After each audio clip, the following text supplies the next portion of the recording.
Hello, good morning and good afternoon, Good depending on where afternoon. you are. This is Jocelyn Osborne. I'm managing partner and national director at Vaco, and I call Los Angeles home. So just getting started with my cup of coffee over here. Welcome to LinkedIn Live Hot Job Summer Series. Today I have the pleasure of speaking with Senior Director of Accounting and Finance, Josh Van Namey, out of our Raleigh office. Good afternoon, Josh. Afternoon here on the West Coast or on the East Coast. Absolutely. You look cheery and bright for summer. I'm excited to be here with you. And Josh and I are going to spend the next few minutes discussing accounting and finance trends for job seekers. So our goal is to give you a better understanding of what companies are looking for and the skills that you need to make your resume stand out amongst other candidates. I want to remind everyone that we would love to hear from you. So Josh and I are here to support you in your career search, and we want to field questions that are most relevant for you and what you're seeing and the questions you're seeing in the market. So please, please, please go ahead and drop your questions in the comments section, and we will make sure to field those as time permits. So comment section for any questions that you have as we go through our conversation. Josh and I have been placing accounting and finance professionals in permanent positions for more years than we probably care to admit. So hopefully we can use some of the wisdom we have in our brain to help you all out today. So Josh, first question that I want to pose to you. If you could share with us, what are some of the first things that you look for when you first pop open a resume and are reviewing it? Yeah, it's funny. I think the statistic I read is like a hiring manager takes 5 to 10 seconds to look at a resume, which sounds super daunting, right? When you're thinking, okay, how do I stand out before they even get halfway down the page? And some of the things that we're seeing, which seem kind of like no brainer, but if you, and I know this is tailored towards finance and accounting, but if you are any type of certification, a CPA, a CIA, CMA, whatever your certification may be, put it in your name. A lot of times I'll see a resume and I don't get to that certification until I'm down at the bottom and it's under education. So, John Smith, CPA, that immediately is going to get my attention. Okay, this person sat for the exam. I'm going to keep scrolling. Usually, we've got a template in Raleigh. I know Vaco has got kind of a standard accounting and finance template, but the way that we like it structured is a professional summary at the top. Jump into your work experience. The next thing I look for is, okay, I'm going right over to dates. Company name. Do I know the company? If I haven't heard of the company, I'll typically love to see on there what the company does. Right underneath, put private equity-backed $100 million software company. And then over to the right, put your total dates of employment. I'd say under that, let's say you had gotten a number of promotions. I went from staff accountant to senior accountant to accounting manager. Put those promotions under there and then the dates of those employment. And then each of your achievements, Jocelyn and I've been stealing your word of achievers, makers, and what was the other? Made, saved, and achieved. Made, saved, and achieved. It's funny. My wife is in HR, and we were just talking about resumes. She's hiring somebody, and the resumes are that she's getting are tough. And she said, I don't know why people just copy and paste their job description into their resume. And that could not be, that's what you need to do, right? You need to, what did you make? What did you save? What did you achieve? Did you do a systems implementation? I streamlined a process for our monthly close, saving the company, $10 million or whatever the case might be. Just put that in there. Don't just copy and paste, managed the monthly close process. If you're a controller, we know you're most likely managing the monthly close process, right? Perfect. A couple of questions already coming through, Josh, that are really good. And I had one as well. If you're a CPA candidate, do you recommend putting that in the header with your name, or where would you recommend putting that if you're in process on your exams? Yeah, so if you're in process in your exams, I'd say restructure the resume so that education's at the top. Okay. You've got your school that you've gone to, and then right under your school, CPA candidate. And then put, what does that mean? Have I passed 2 of the 4 exams? Am I currently studying for 1? Which exams have I passed? Am I waiting on authorization from a state board? So where you stand in that process. But me personally, and I don't even think you can, but for some state boards is put, John Smith, CPA candidate. Okay, no, that's really helpful. And then there's a couple questions around how companies filter resumes, and do you need to list keywords at the top, or do you more so recommend embedding those keywords within the resume so it'll still pop up on a search? If, let's say, and no offense to your wife, because she knows accounting because she's married to you, but if someone doesn't know accounting and they're not sure what they're looking for on a resume, they might be looking for those keywords. How do you recommend handling that? Yeah. So first shameless plug of using a recruiter is right here, because we're going to be able to tell your story. But if it's a company, let's say a recruiter doesn't work with, or they've got a big, robust talent acquisition team, then I'd say list them out at the top in keywords, your systems, any type of keyword that is going to be a buzzword in that job description that you think, mergers and acquisitions, investors relations, Big Four, public accountant, audit, whatever the case might be, just make sure you get those into the resume. And I'd say break those out as qualified skills. Okay, perfect. And then you touched on systems. Should that be its own header, just like education? Yeah, I just had this conversation with a candidate yesterday because he had 3 systems kind of embedded into his resume, but it was a spot down and the client was looking for the specific system. And so I said, hey, Chris, go and break out your system specifically, because somebody's going to look at that. It'll be bulleted. It's clean, concise, and they're going to be able to tell that quicker. So yes, I always say, and our standard template we use in Raleigh does have systems broken out separately. Okay. And are you seeing that a systems aptitude is being sought out by most companies right now? Yeah, it's, we're in this day and age of remote and the 21st century. So yeah, systems are naturally going to be top of the list, especially in any type of FP&A role. We're seeing more data systems than anything. And you're seeing kind of some of these finance professionals flirt the line with being very technical or technology focused. So yes, a big question that we always get is, well, how do I get that systems experience if I've only worked on a QuickBooks, or I'm coming from public accounting and all I've seen is kind of audit software, or looked at, a client's GL.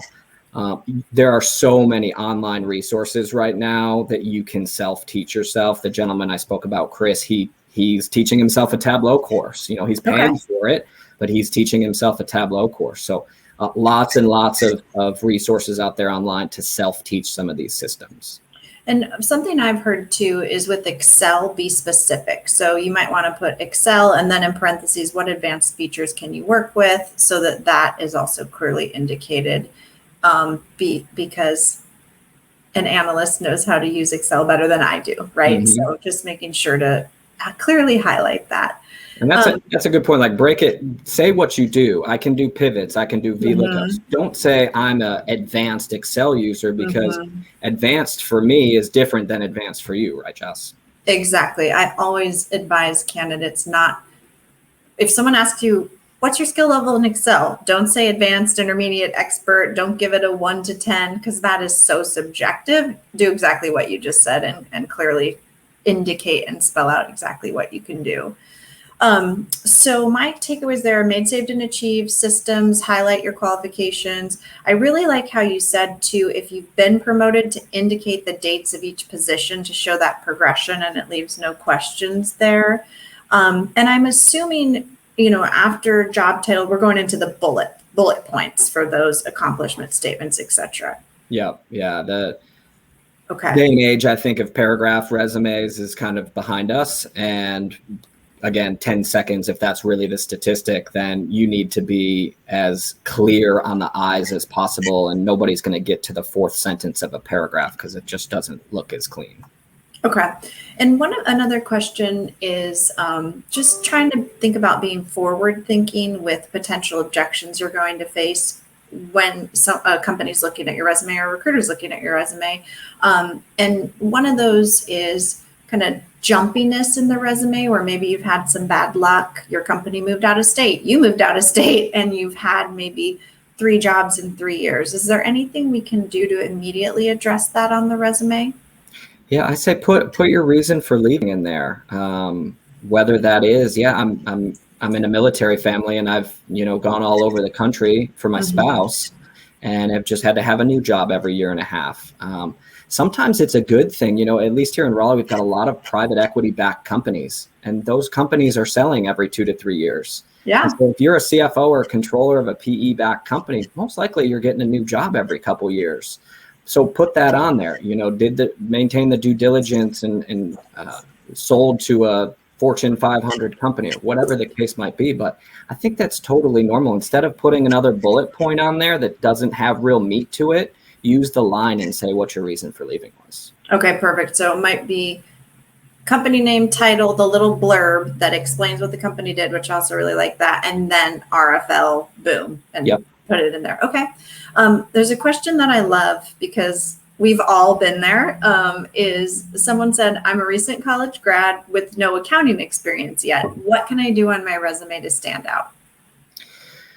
That's the old adage, right? How do I get the experience without any experience? And it's a tough question to answer. I think just try and get creative. Are you part of some sort of HOA? Are you part of a religious organization? Are you part of some sort of community center that you can volunteer your time helping out with some of the finances?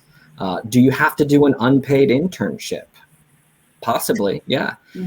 How do I get an internship is usually the next question. And you've just got to network yourself. Every city has a chamber of commerce and usually has a young professionals networking group that you can get involved with.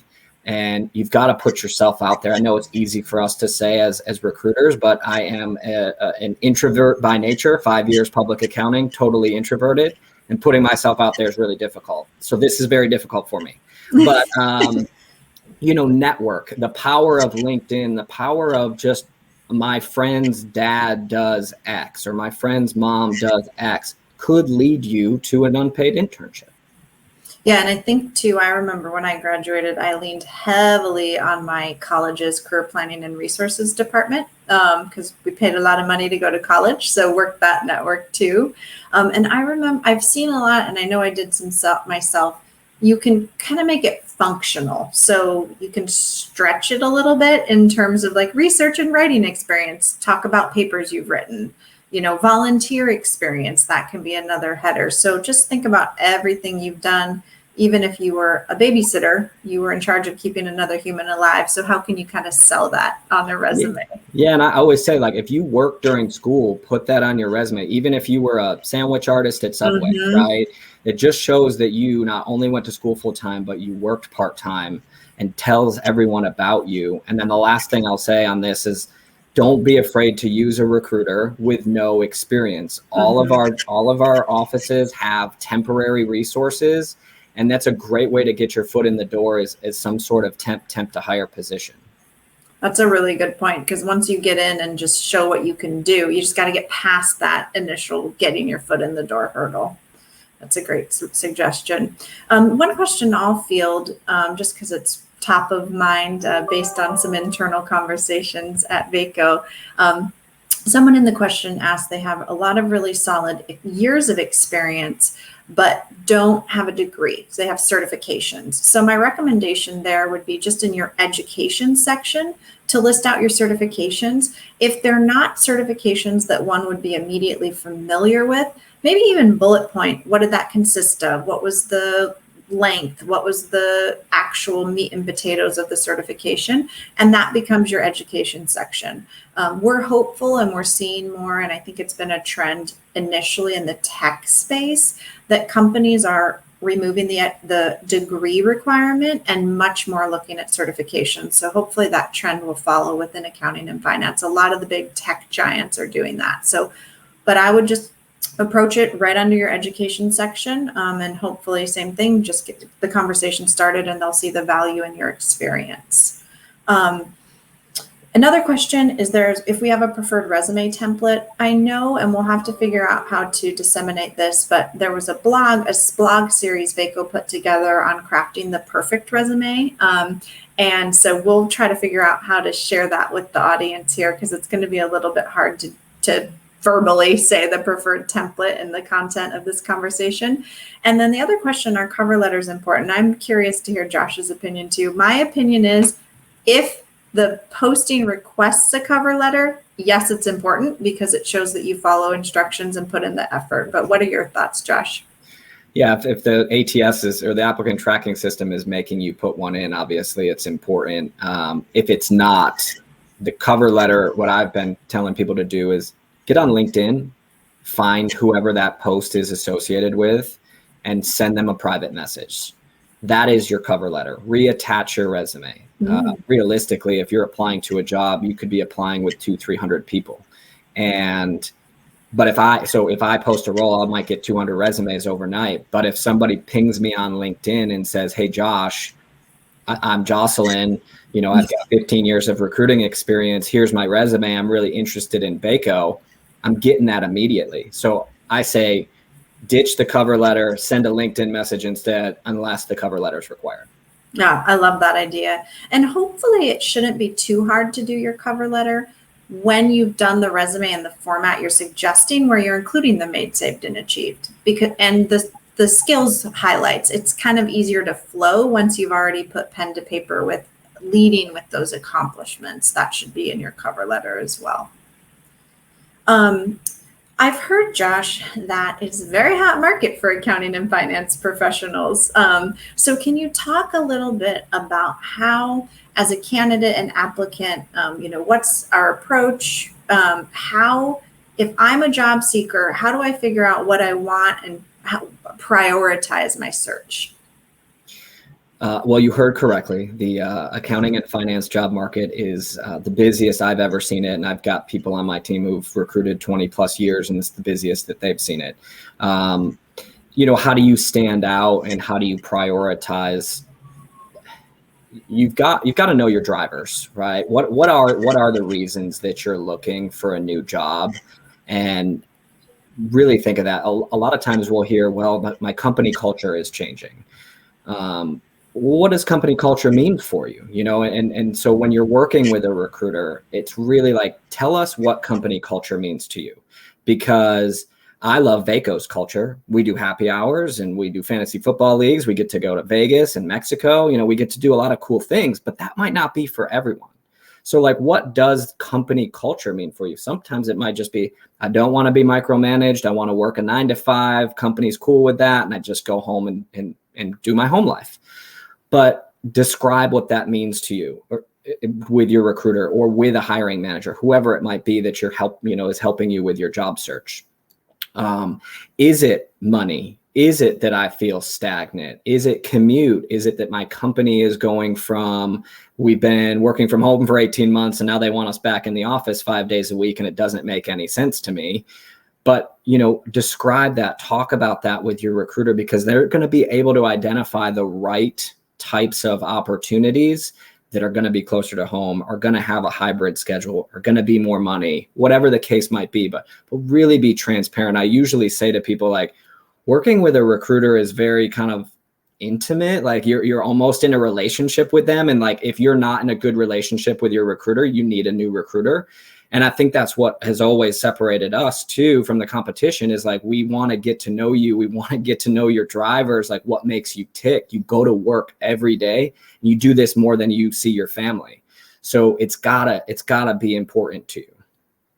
And so Vaco recruiters will go through that process, that job driver kind of conversation process. Yeah, absolutely. I mean, we call it our driver's test, right? Is really what is making, what has got you on the market. And it could be as simple as, my company got sold and I need a new position. Mm-hmm. But if you're really passive in nature, it could be a number of, very different things. And you mentioned something about if money is your top motivator. If that's the case, do you recommend that a candidate has a conversation with their existing employer to try to talk through that, rather than going through the effort of interviewing and getting a job and then getting a counteroffer? What are you seeing with counteroffers, that kind of thing? Yeah, so a great question. My first question to candidates is usually, what's got you out there on the market? What's got you looking to leave? And if I hear, I feel like I'm underpaid and, my buddy just got 10K more than I did, my initial reaction every time is, well, have you spoken to your supervisor or Right. boss about getting an increase? And I think until that person tells me yes, then I'm a little bit more reserved and reluctant to work with them. Now, I might dig in and find out some more drivers in there that isn't just money related. But yeah, I mean, we're seeing if it's just money related and you're a top performer and that's the only reason you're looking to leave, we go through an entire recruitment process, and it is a lot of work, right? It's a lot of work on the candidate side, client side, us as recruiter side. And so if you go through that whole process and then at the end you get a counter for that 10K that you were looking for plus more because you're a top performer, it's just not a great look for you, for us, and then the client's wasted a whole lot of time. Yeah, so I think that's what I'm hearing is be grounded in your motivators, what's driving you, but also assess, can any of those things be fixed at your current company before you go to market? Super interesting question. Are you seeing that more companies are going remote work or hybrid? What's the trend that you're seeing? I feel like it's changing by the moment. Every day I get a phone call from a client or candidate that says my company is doing this. I mean, realistically, yes, we're going hybrid. I think that is the trend. I've got one client that has Monday, Wednesday, Friday mandated, Tuesday, Thursday from home. And even that has kind of turned some candidates off because they've said, well, what if I want to go to the beach on Thursday, work from the beach on Friday, and start my weekend at 4? So I think the companies that are going to rise to the top and have talent stay and be attracted to them are companies that are going to offer some sort of hybrid model that isn't as regimented and mandated as that. Now, there's lots of people that still want to go back. I mean, at Vaco, we're, hey, if you want to come in, you can come in. But if not, then, we're flexible with that as well. Yeah, it's a really good point. It almost feels like fake flexibility. We have another client that's doing mandatory Monday and Friday in office, kind of like, hey, we don't trust you to actually work in connection with the weekend. So we can all read between the lines. It's feeling like a little bit not ideal in terms of the message behind it. But from the client side, I don't envy HR who has to kind of police this and regulate it. I do not envy that at all. And that's important too, to think about and evaluate as part of your drivers. And some of us may not have exposure to 100% remote because our company was essential business and we continue to go into the office. So it's a little bit hard to think through what you will and will not like if you haven't done one of the models. So it's a really good idea probably to think about it, talk with your recruiter, if you have a spouse, family, whoever it is, to really evaluate. I can tell you on the hybrid, my husband and I are having a hard time because we have dogs and like trying to get our days to work together. And so just communicate early and often on what your desires are within office versus remote. But there is something to be said. I've been back in the office kind of 3-4 days a week for the last month and have just loved the collaboration, when there's a couple people on our team in there. So it is nice to have the hybrid. It is nice to be back a little bit. Yeah, I miss humans. I'm in my living room and it's not the same. So I can appreciate that too. Tell us a little bit about how, if we're a job seeker that chooses to partner with a Vaco recruiter, what's the best way to approach that? What does that look like? Yeah, I think in any type of recruiters, you're working with a recruiter, whether this is your first time or you've worked with a number of recruiters in the past and you see that Vaco's got a role, really understand your recruiter and what is their process, and ask them about, what types of clients do they work with and what do they feel separates them from the competitors. If you're brand new and you've never worked with a recruiter before, ask every single question that you can possibly think of. I think the biggest one, and somebody at Vaco did a snippet on this, I think it might have been Taylor, but you don't have to pay for this as a candidate. This is a free service for you. I get that question all the time. The client pays all of the fees. It's not like they've got a $90K budget, give you 75 and Vaco 15. It's totally separate line item on the P&L. It's a different budget. So just know it's actually to your advantage financially to work with a recruiter, because we're also tied into that financially. I spoke about it a little bit before, was ping me on LinkedIn, send me an email. Don't just apply to my job. I mean, all of our faces are on all of our jobs. So send us a message. That role is going to come out. And then we're going to go through an entire interview process. And again, ask any questions along the way. Perfect. And I know that you will be the candidate's advocate through the whole search process. So we're able to prep candidates on the interview, the personality of the person interviewing them, and everything through to helping advise them if they have multiple offers. Which one do you like? Let's go back to those job drivers and I'll help you make a decision. Should people expect typically the process? I hate this question and I'm asking you, but I get it a lot. How long is this going to take? Mm-hmm. Yeah. And I'll answer it like I do all the time. It depends. So right now in this market, it's going to move quickly. And I think we have to coach all of our clients right now to move very, very quickly in a process. So the day and age of, I'm going to send over 6 resumes, you can interview your top 4 and it can be a 4-week process and you have 3 rounds of interviews. It can't happen anymore. We're in a virtual age. We can virtually interview quickly. And so that can feel very quick for some candidates, especially if they're just starting to tip their toe in the water.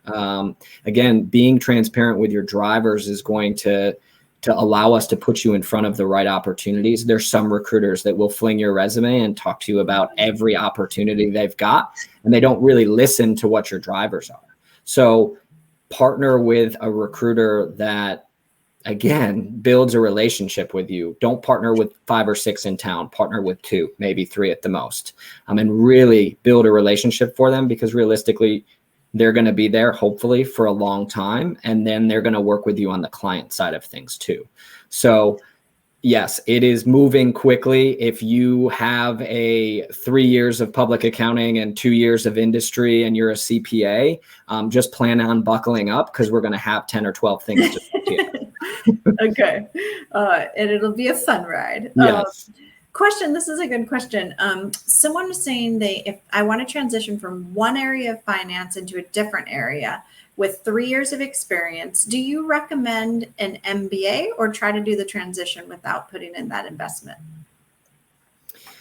That's a great question. I think it's going to be very specific in terms of, are you trying to go from an accounting into an FP&A role? And I think that's probably what I'm reading into with this question. The MBA path is, if you see yourself staying in FP&A, financial planning and analysis, and working your way through the CFO track, I think the MBA is definitely worth the investment. I usually will tell candidates to get with a company that will help subsidize that a little bit. But not every company does that. So I think, yes, it is. I'm never going to steer someone away from taking the CPA or getting their MBA if that's what they really want to do. But I think it just depends on your specific situation. Yeah, I love the look for the tuition reimbursement piece.